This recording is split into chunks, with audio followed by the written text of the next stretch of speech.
Suspense.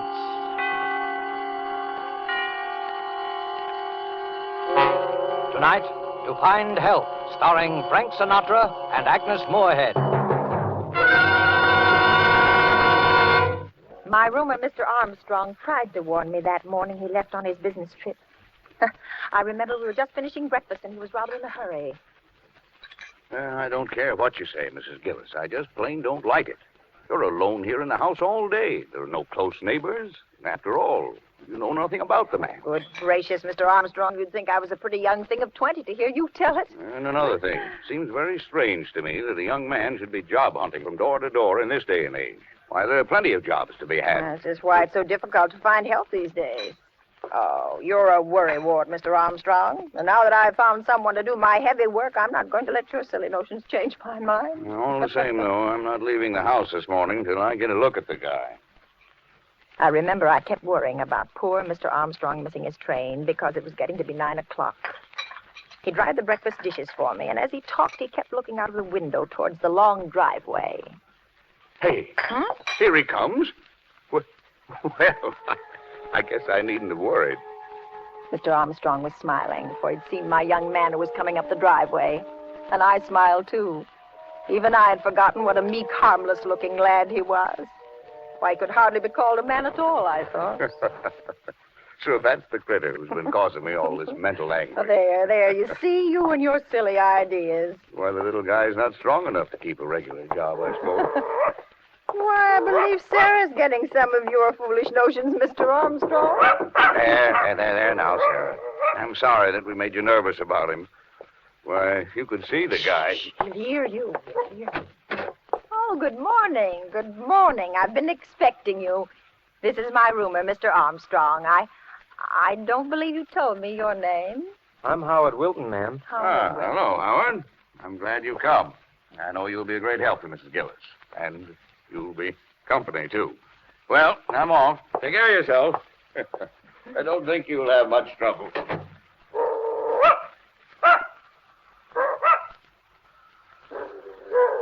I don't believe your dog likes me, Mrs. Gillis. Yes, of course she does, but she's just getting a little old and peevy. Oh, Come along now, Howard, and I'll show you where to hang your coat. yes. Oh, yes. I always hang my coat up.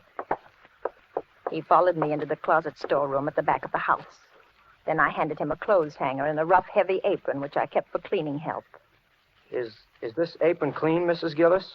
Why, of course it's clean. No one's worn it since it was laundered last. But there are spots on it. See? Spots? Oh, here, let me look at it. Oh, but that's paint. No dirt and dried paint. If you don't mind, I'd rather not wear it. Well, what do you wear then? You didn't bring out the clothes, did you? I'm a neat worker, Mrs. Gillis. You needn't worry about my clothes. No. I turned, and the light hitting his face from the small window made him look so different. I was startled for a moment, and then I thought, why, you're a silly old woman, Mrs. Gillis. And then I smiled. Are you laughing at me, Mrs. Gillis? Oh, why, no. I was laughing at myself. Come along. Let's get started now.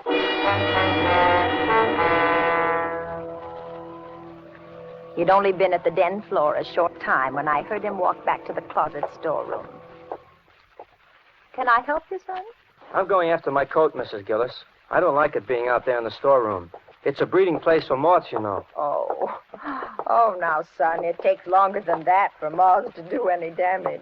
Perhaps you won't think it's quite so amusing when I tell you that it's my best and only coat. Oh, I didn't mean to hurt your feelings, Howard. Where would you like to put it? In the kitchen, perhaps? No, the cooking fumes wouldn't be good for it. I'll take it right in the den with me. That is, if you don't mind. Oh, go right ahead, Howard. If you don't mind. Suddenly, I was thankful that there was a phone.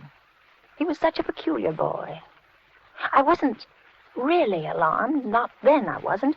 Still, it was good to know the phone was there. And that old Sarah was still in the breakfast room asleep.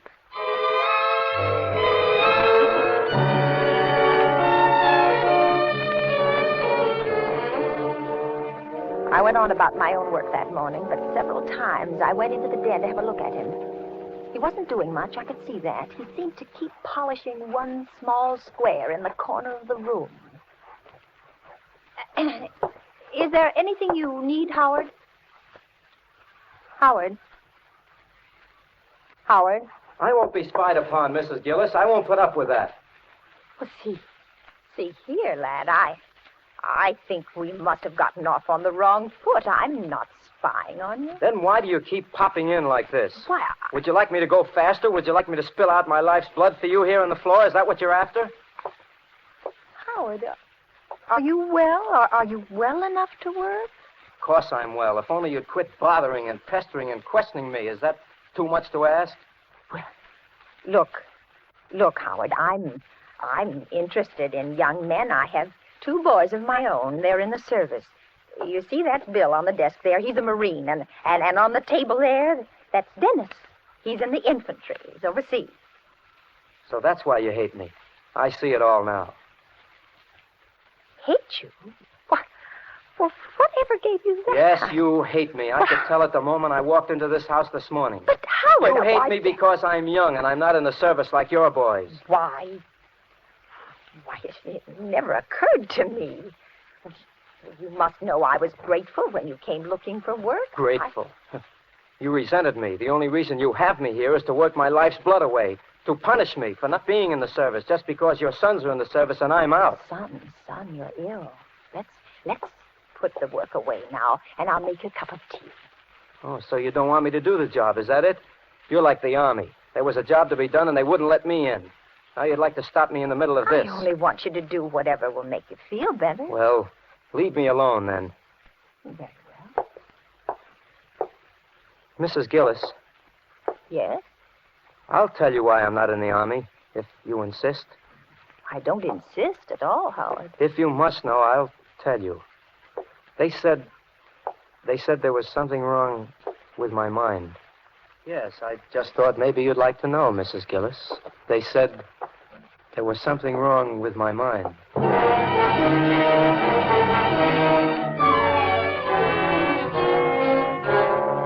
The first thing that I thought of when I reached the hallway was the phone, but it was in the den with Howard. I ran quickly to the back door, but it was locked and the key wasn't in its usual place. The front door, it was locked too. And I heard a crash. It came from the den. I rushed in to find Howard peacefully polishing away at the same spot. He hadn't moved an inch. He didn't look up at me. Then I saw the phone which had fallen to the floor beside him. But it hadn't just fallen. The wires had been torn out of the wall. The phone, Mrs. Gillis, it fell. But the wires, I suppose you think I ruined your phone. the wires, That happened when it fell to the floor. it couldn't have. That happened when it fell to the floor. But it couldn't have. I don't suppose you'll be able to use it anymore, Mrs. Gillis. Not for a while, anyway. No, I don't suppose I will. Sarah! Here, Sarah! Here, Sarah! Mrs. Gillis, Yes? you looking for your dog? Yes, I haven't seen her all morning. She was in the breakfast room. Well, she's not there any longer. Yes, I know. Where is she, Howard? Where is she? Yes, where is she? She's gone. Gone? If you've harmed her... She didn't like me, you know. See here, I've put up with enough, you know. You tell me where my dog is. Or what, Mrs. Gillis? I'll... You'll do what, Mrs. Gillis? Sarah! What will you do? Sarah! Sarah! She's gone, Mrs. Gillis. I told you that. You've harmed my dog. Have I? You killed her. Oh, poor old Sarah who never heard a thing. She would have hurt me. You're bad, Howard. You're wicked. You're wicked. You're a coward. I'm not You're a coward, coward. Mrs. Gillis. Yes, you are. Cowards are afraid to kill. Only a coward would kill a poor old dog. Well, if I were a coward, I'd be afraid of you, and I'm not afraid of you. Now, you let me out of here. Let me out. I have strong hands, Mrs. Gillis. My fingers are like steel. I've never harmed you. No, and Sarah didn't either, but she would have if I hadn't harmed her Let first. me out of here. You're getting Let very me out. noisy, Mrs. Gillis. Perhaps if I locked you in this closet, you'd calm down a bit. Coward! Coward!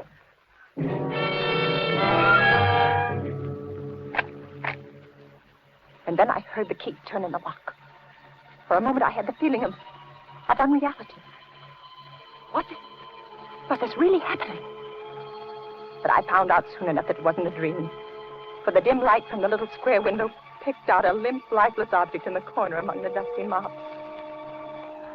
I knew without looking further what it was. Poor Sarah. Sarah, who never harmed a soul.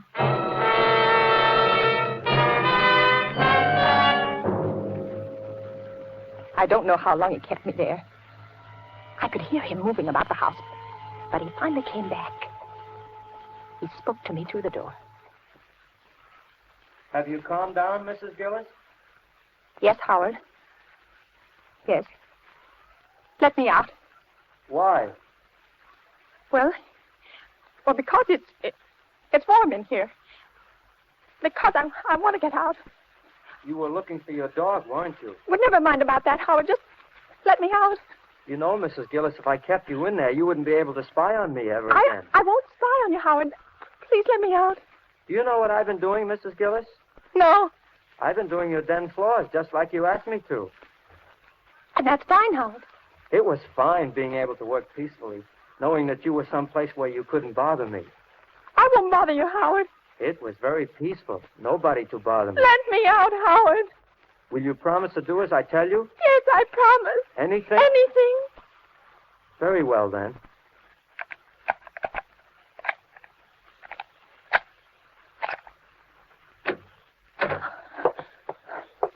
Now, no tricks. No. Feel my hands, Mrs. Gillis.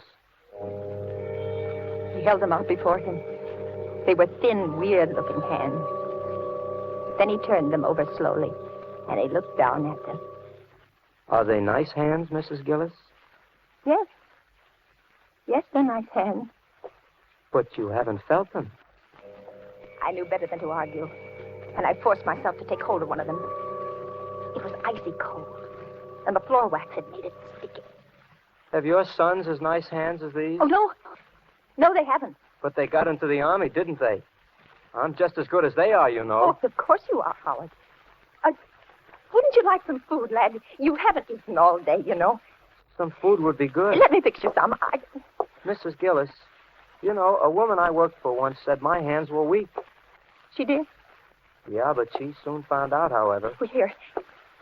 Here now, lad, I have some nice cold roast in the icebox. I taught her a lesson. And it'll only take me a minute to fix some salad. Are your son's hands strong, Mrs. Gillis? Not as strong as yours, Howard. Well, I'll set the table right away. Mrs. Gillis, feel my hands again. They're like steel, you know.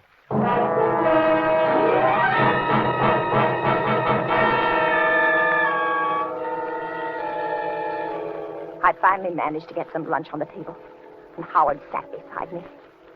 He didn't say much, and he ate very little. I tried to appear casual, to engage him in a conversation, just anything. Do you work often, Howard? Not often. Or do you have trouble finding jobs? Well, people are anxious to find help these days, weren't you? Yes, to find help. Mrs. Gillis, they're looking for me. Who, Howard?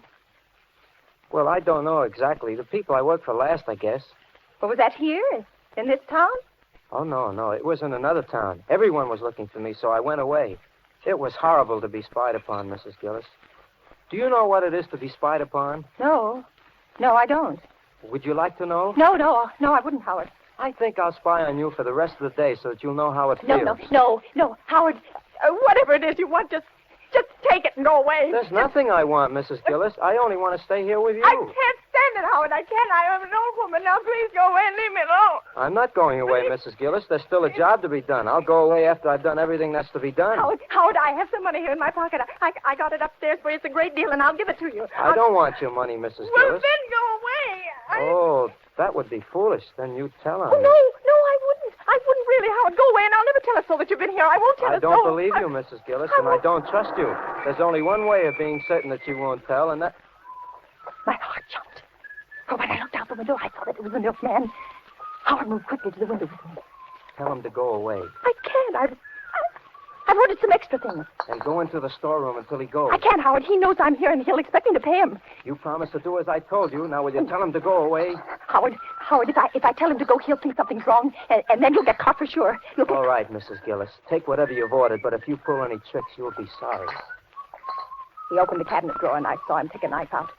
Without another word, he stepped back between the stove and the wall, but he was still within easy reach of me. Oh, my hands were shaking. The milkman knocked as usual at the window over the sink. Just a moment. Well, good afternoon, Miss Gillis. Good afternoon. Lovely day, isn't it? Yes, it is. Miss Gillis, I think I have good news for you. Oh, you have? Yeah. Beginning the 1st, I think we're getting some badly needed help. In the future, your deliveries will be made in the early morning. Well, that's nice. I don't believe you ever did like these late deliveries, did you? Well, I had never really minded. Well, if all our customers were like you, Miss Gillis, it wouldn't be such a bad world. Here you are. 1 quart of milk, a pint of half and half. Bye, Miss Gillis. But the extra things, you forgot them. The extra thing? Yes, the extra things. Now, don't tell me you've forgotten the eggs and the butter. I'll get them right away. Mrs. Gillis, I'm going to give you one more chance. When he comes back, you're going to get rid of him. Do you hear? And if you give me away, I'm going to kill you. I'll kill you before he can get inside this house, and I don't care what happens to him. I won't give you away, Howard. I won't give you away. I'll only pay him. I have to do that. Shut up and remember. Well, here you are, Miss Gillis. Thank you. Anything else? No, that's all. Miss Gillis, I'm sorry, I can't stop to talk to them. Howard stood for a moment behind the stove. His eyes were blazing. Then he spoke without moving. You're very clever, aren't you, Mrs. Gillis? What do you mean? You thought you were going to put something over on me, didn't you? I sent him away, didn't I? The extra things you ordered. There weren't Yes, any. there were. You saw him. You heard him. He didn't know what you were talking about. The milkman had returned. Oh, he stood outside the window. Howard looked at me, and I saw his knuckles go quiet as he clutched his knife. This is your last chance. Get rid of him. Yes, I will. Howard, I will. Sorry to bother you again, Miss Gillis, but you forgot the points on the butter. Oh, yes. Yes, the ration point. Here you are. Sorry I had to bother you, Miss Gillis, but you see, I have to Yes, account I'm for... busy. Can't you see I'm busy? Tell me when he's gone, Mrs. Gillis. I stood by the window and watched. He got into his truck, and then he drove off.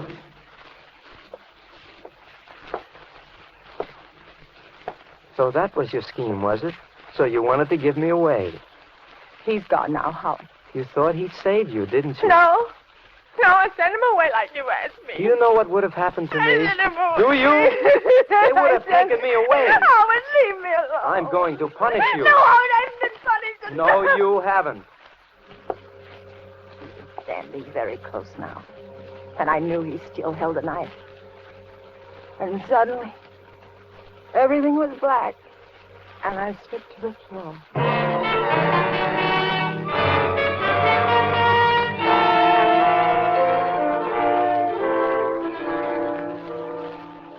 When I came to, I was in a den, on the den floor. My head throbbed. Then I remembered everything. I laid there for a moment and listened.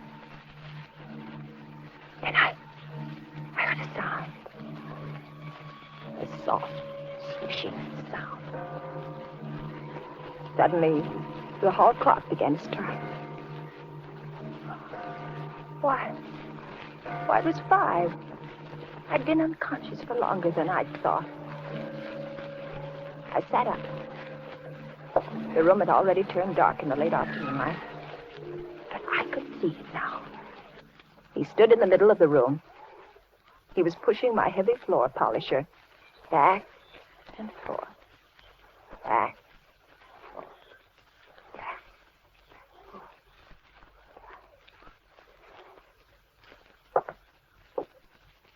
What time is it, Mrs. Gillis?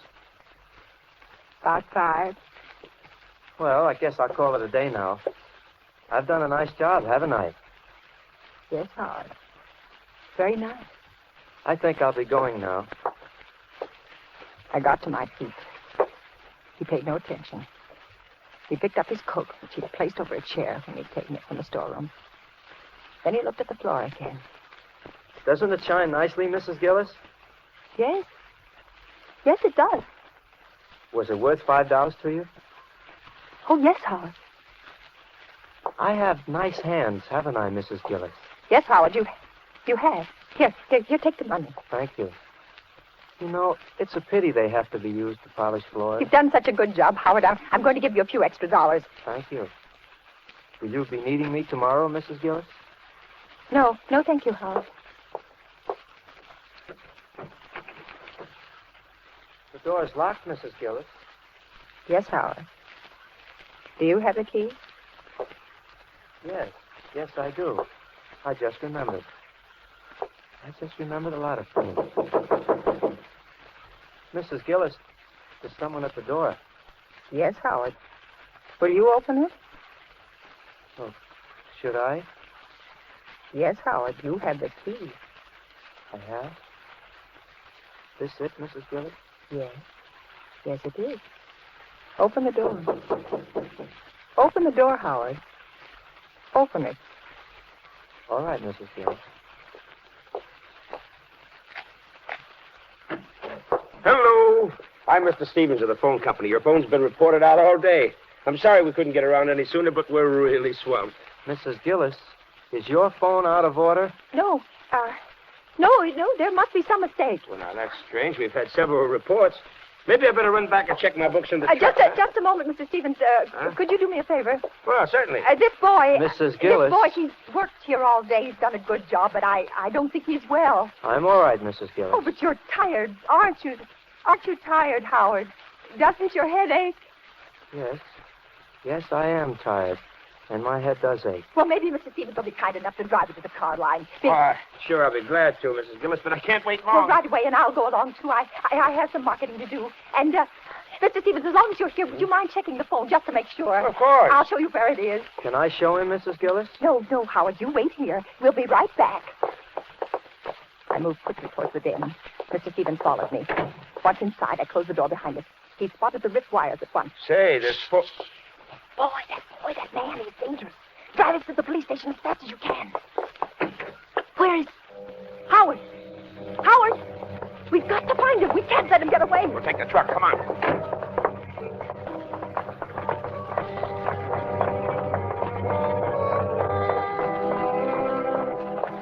But when we reached the car, I suddenly saw him. He was sitting in the front seat with his coat folded neatly over his lap. Were you looking for me, Mrs. Gillis? Yes, Howard. Yes, I was. Are you ready to go? Yes, I'm ready.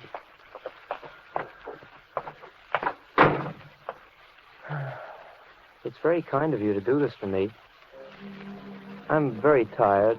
I can't seem to remember things. Well, don't try to, Howard.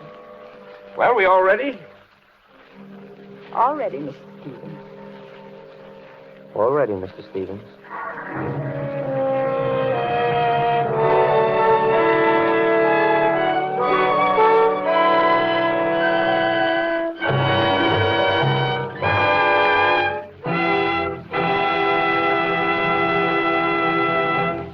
And so closes To Find Help, starring Frank Sinatra and Agnes Moorehead.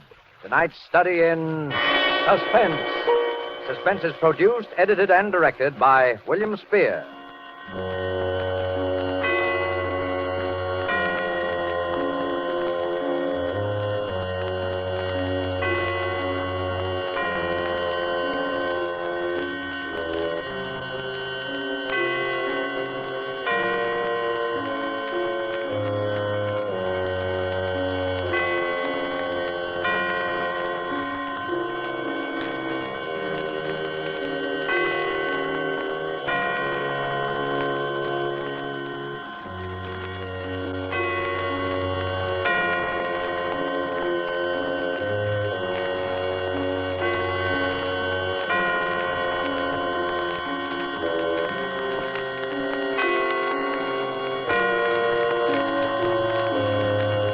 This is the Armed Forces Radio Service.